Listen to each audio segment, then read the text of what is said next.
आज आपण पौष्टिक असा नाश्ता बनवणार आहोत. झटपट कोणतीही पूर्वतयारी न करता खूप मस्त असा लागतो. लहानांपासून मोठ्यांपर्यंत सर्वांना असा आवडेल.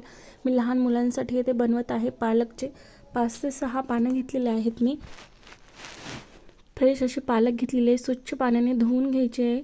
मी ते स्वच्छ पाण्याने धुवून घेतलेली आहे. आपल्याला बारीक कट करून घ्यायची आहे. एकदम बारीक, जेवढी बारीक होईल तेवढी आपल्याला इथे पालक कट करून घ्यायची आहे. झटपट अशी ही रेसिपी आहे. खूप मस्त लागते. जर तुम्ही एकदा बनवली तर नक्कीच तुम्ही आठवड्यातून 2 ते 3 वेळेस बनवली ती मस्त अशी लागते. तर बारीक मी इथे पालक कट करून घेत आहे. कोणतीही पूर्वतयारी करायची गरज नाही आपल्याला. तेच ते पोहे उपमा खाऊन जर तुम्हाला कंटाळा आला असेल तर नक्कीच ही रेसिपी तुम्ही एकदा ट्राय करा. आता मी एका भांड्यामध्ये ही पालक कट केलेली घालत आहे. थोडीशी कोथिंबीर पण कट करून घेत आहे. एकदम बारीक अशी आपल्याला कोथिंबीर पण कट करून घ्यायची आहे. तर येथे मी कप घेतलेला आहे. अर्धा कप. कपाच्या सहाय्याने वाटी वगैरे घेऊ शकता तुम्ही. अर्धा कप येथे मी रवा घेतलेला आहे व 1 चम्मच यामध्ये बेसन पीठ घातलेलं आहे व त्याच कपाने 1 कप भरून मी येथे गव्हाचं पीठ घातलेलं आहे. तुम्ही यामध्ये मैदासुद्धा घालू शकता, पण मी त्या लहान मुलांसाठी नाश्त्याला बनवत असल्यामुळे एकदम छान असा पौष्टिक नाश्ता बनवत आहे गव्हाच्या पिठापासून. तुम्ही मैदासुद्धा घालू शकता. थोडीशी कोथिंबीर घातलेली आहे. छान आपल्याला मिक्स करून घ्यायचं आहे. आता थोडंसं चवीनुसार मीठ घालत आहे. यामध्ये जिरं पावडर घालत आहे 1 चम्मच. थोडंसं लाल तिखट घालत आहे. तुम्ही यामध्ये मिरचीचे तुकडे घाला. जर मोठ्यांसाठी बनवत असाल तर थोडंसं मी 2 कळ्या लसणाच्या घातलेल्या आहेत. यामध्ये कुठून मी लहान मुलांसाठी बनवत असल्यामुळे किंचित अशी थोडीशी चटणी घातलेली आहे यामध्ये. आता छान आपल्याला असं मिक्स करून घ्यायचं आहे हे बॅटर.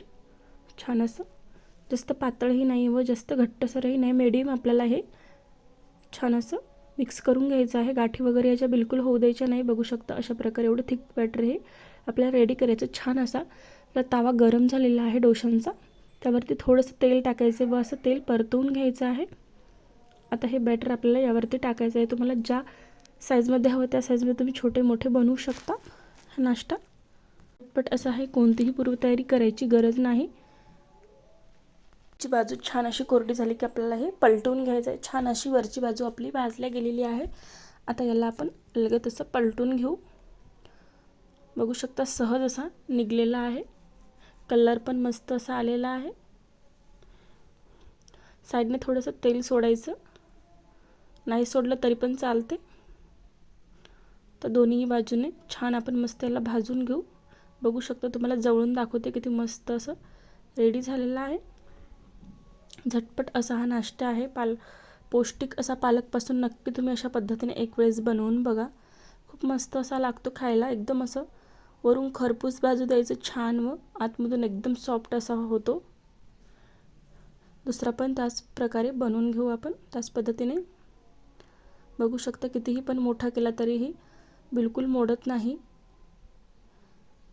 छान असा वरची बाजू भाजू द्यायची आहे. आता आपण पलटून घेऊ. छान अशी भाजल्या गेलेली आहे वरची बाजू. बघू शकता मस्त असा कलर आलेला आहे. छान थोडंसं तेल मी परत घातलेलं आहे. दोन्ही बाजूने छान भाजून घ्यायचं आहे. चला तर अशाच पद्धतीने सर्व बनवून रेडी झालेले आहे. बघू शकता एकदम तुम्हाला मी जवळून दाखवत आहे.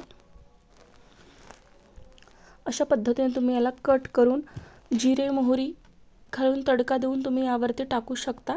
खूप मस्त असा हा नाश्ता लागतो. मी लहान मुलांसाठी बनवत असल्यामुळे मी तेलाचा वापर इथे करणार नाही, तडका टाकणार नाही. यावरती थोडंसं जिरे मोहरी लसूण कढीपत्ता कोथिंबीर घालून तुम्ही यावरती असं टाकून खूप मस्त असा लागतो. लहान मुलांसाठी मी नाश्ता बनवत असल्यामुळे मी यावरती तडका टाकलेला नाही. तुम्ही नक्की त्या पद्धतीने तडका टाकून बघा. खाऊन खूप मस्त असा हा नाश्ता होतो. तर किंवा असा जरी तुम्ही दह्याबरोबर किंवा चटणीबरोबर किंवा नुसता जरी खाल्ला तरीही पण खूप मस्त असा लागतो. चला तर पुन्हा भेटू.